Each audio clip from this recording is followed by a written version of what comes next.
Hey guys, welcome back into Legacy. Today we're going to hit our video on Barbarians for Dragon Warriors and talk a little bit about the Barbarian class and our profession and what it does and the abilities it gets. And that will be fun, and that will lead us into the next video for Dragon Warriors. We'll be talking about magic because we'll be preparing to do the magic character classes, the Sorcerer, the Warlock, and the Mystic.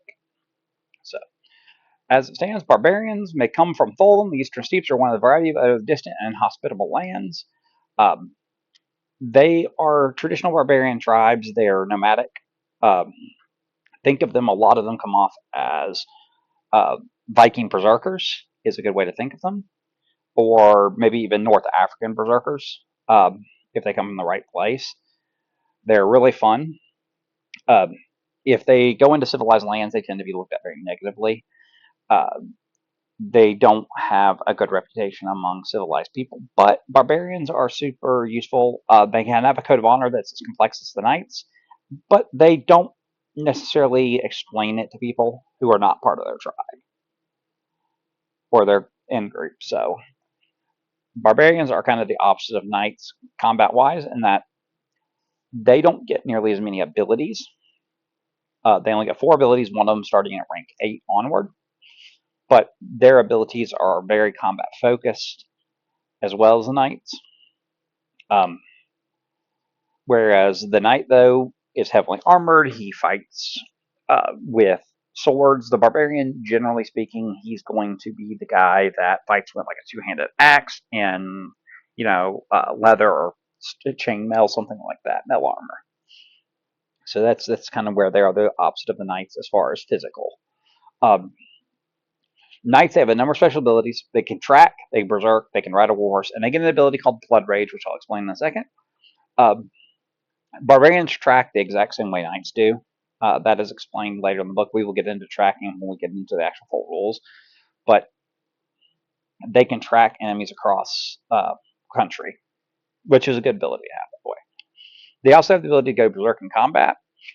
Makes their attacks more powerful, but they neglect their defense. Um, for each 3 points you subtract from your defense for a round, you add 1 point to attack to a minimum of 0 defense. So if you have 9 defense, you can get 3 points of attack by basically just giving up your ability to defend yourself. I mean, that's all there is to it. Knights do not have super complicated abilities here. Um, ride warhorse. They ride warhorses the same as knights do. Um, they're one of the only classes that have the special training required to ride a warhorse. Um, so without that ability, you can only ride rouncies and things like that. So again, and then the last ability they get is called Blood Rage. It's more effective than going berserk, but there's downsides of it. So they drop their stamina, they reserve stamina, they go into them and ferocity.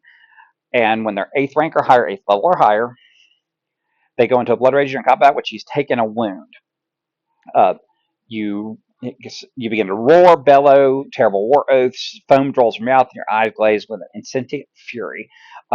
Anybody who does not belong to an adventuring profession has an 80% chance to flee in terror, and first and second rank characters have a 25% chance. Uh, he cannot use missile weapons while he's in this state. He will seek close combat, attacking with an enhanced attack score equal to his normal attack plus his defense, his full defense. And he loses all interest in parrying and drops his defense to 0.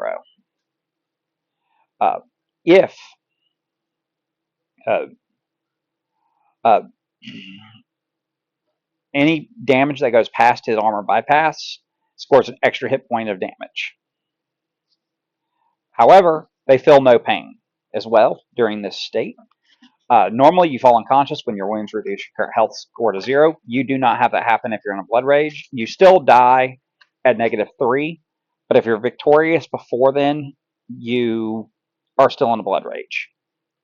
Um, you furthermore cannot be affected by mind controlling spells while you're in a blood rage, so you can't be enslaved, charmed, any of that.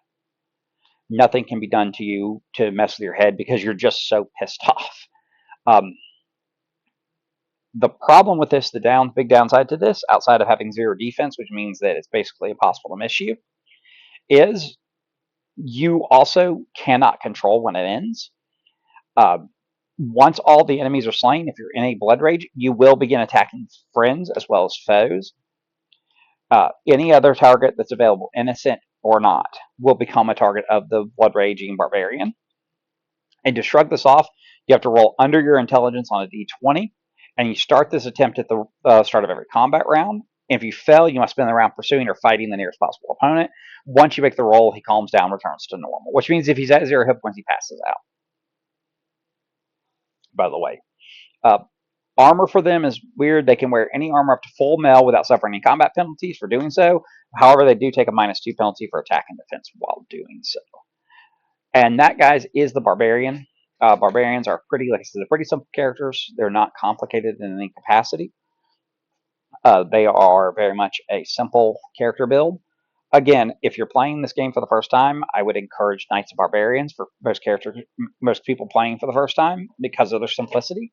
You don't have to get into using magic and all that fun stuff and learning the magic attack and defense rolls and all that kind of stuff.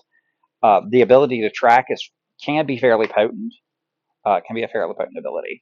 So if you get a chance to play this game, really look at the Barbarian if you're wanting to play like a mindless killing machine.